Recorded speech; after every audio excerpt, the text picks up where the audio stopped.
Files இன்றைக்கி நிலைமைக்கு நிறைய பேர் இந்த பைல்ஸ்னால் அவதிப்பட்டு இருக்கீங்க.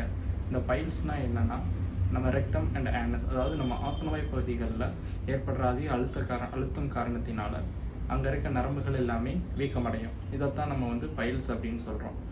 பொதுவாக அந்த பைல்ஸ் அப்படின்னு எடுத்துக்கிட்டோன்னா எக்ஸ்டர்னல் அண்ட் இன்டர்னல், அதாவது வெளி மூலம் அண்ட் உள் மூலம், அது போக ப்ரொலாப்ஸ்ட் அப்படின்ட்டு இன்னும் 3 டைப்பாக எடுத்துக்கலாம். இதில் வெளி மூலம் உள் மூலம் அப்படிங்கிறது அது இருக்க லொக்கேஷனை பொறுத்து நம்ம வேறுபடுத்தலாம். நம்ம ரெக்டமில் இருக்குது அப்படின்னா அது உள் மூலமாக இருக்கும்.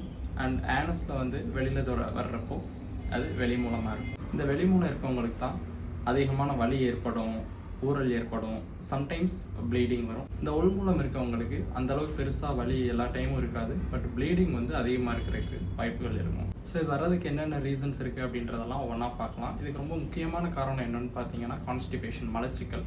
இதுதான் ரொம்ப முக்கியமான காரணம். அதிகமாக வெயிட் தூக்கி வேலை பார்க்குறவங்க, ப்ரெக்னென்ட் லேடிஸ், இவங்களுக்குலாம் வர்றதுக்கான வாய்ப்புகள் அதிகமாக இருக்குது. அண்ட் ஸ்ட்ரெஸ்மே இதுக்கு ஒரு மேஜர் ஃபேக்டர். அண்ட் இந்த பைல்ஸ் பிரச்சனையிலேருந்து நம்மளை பாதுகாக்க நம்ம என்ன பண்ணலாம் அப்படின்னு பார்த்தீங்கன்னா, ஃபைபர் ஃபுட்ஸ் அதிகமாக சாப்பிடணும். அதாவது நார்ச்சத்து நிறைந்த உணவுகள் அதிகமாக எடுத்துக்கணும், தண்ணி நிறையாவே குடிக்கணும். அண்ட் ரொம்ப வேலை இல்லாமல் ஒரே இடத்துல உட்காந்துட்டு இருக்கவங்க கொஞ்சம் உடம்புக்கு ஃபிசிக்கல் ஆக்டிவிட்டி இந்த மாதிரியெல்லாம் கொடுக்கறதுனால நம்ம கொஞ்சம் இதை ப்ரிவென்ட் பண்ணிக்கலாம்.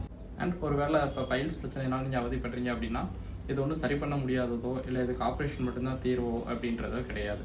நிறைய பேர் என்ன பண்ணுறீங்க அப்படின்னா, ப்ளீடிங் போகுது, பிளட் ரொம்ப வெளியே போகுது, இதை மற்றவங்ககிட்ட போய் எப்படி சொல்கிறது, நம்மளை என்ன நினைப்பாங்களோ அப்படின்ட்டு நிறைய பேர் வெளியில் சொல்லாமலே இருக்கிறது. அண்ட் இது வெளியில் சொல்லக்கூடாத ஒரு டிசீஸ் அப்படின்னு நினச்சிக்கிறது. அண்ட் ஒருவேளை நம்ம இதை மற்றவங்கள்ட்ட சொல்லிட்டோம்னா சர்ஜரி மட்டும்தான் ட்ரீட்மெண்ட், நம்மளை எங்கே சர்ஜரி பண்ண வச்சுருவாங்களோ அப்படின்னு பயப்படுறது. ஸோ அந்த மாதிரி எந்த கவலையும் எந்த பயமும் வேண்டாம். ஏன்னா இதுக்கெல்லாம் ஹோமியோபதியில் சிம்பிளாக மெடிசின்ஸ்லேயே தீர்வுகள் இருக்குது. இன்னும் சில பேர் ஹோமியோபதியில் லேட் ஆகும், எனக்கு வலி இருக்குது, நான் என்ன பண்ணுறது, போய் பெயின் கில்லர் இன்ஜெக்ஷன்ஸ் எடுத்துகிட்டு அதுக்கப்புறமா மெடிசன் எடுத்துக்குவா, அப்படிலாம் எதுவுமே கிடையாது. எவ்வளோ பெயின் இருந்தாலும் ஈஸியாகவே ஹோமியோபதியில் மெடிசின்ஸ் எடுக்கும்போது பெயின் ஃபஸ்ட்டு ரெடியூஸ் ஆயிரும், இந்த பைல்ஸ் பிரச்சனையுமே சீக்கிரமே சரியாயிரும். ஸோ நீங்கள் பைல்ஸ் பிரச்சனைனால அவதிப்படுறீங்களா, இல்லை உங்கள் ஃப்ரெண்ட்ஸ் உங்களுக்கு தெரிஞ்சவங்க யாராவது அவதிப்படுறாங்க அப்படின்னா அவங்களுக்கு டைம் இந்த வீடியோவை ஷேர் பண்ணுங்கள், அவங்களுக்கு உங்களால் முடிஞ்ச இந்த ஹெல்ப் பண்ணுங்கள். அண்ட் ஃபைபர் ரிச் ஃபுட்ஸ் எடுக்க சொல்லியிருந்தேன். எந்தெந்த உணவுகள்லாம் அதிகமான ஃபைபர் இருக்குது அப்படின்றத நான் என்னோடய பேஜில் போஸ்ட் பண்ணிடுறேன். ஸோ ஃபாலோ பண்ணாதவங்க ஃபாலோ பண்ணிக்கோங்க.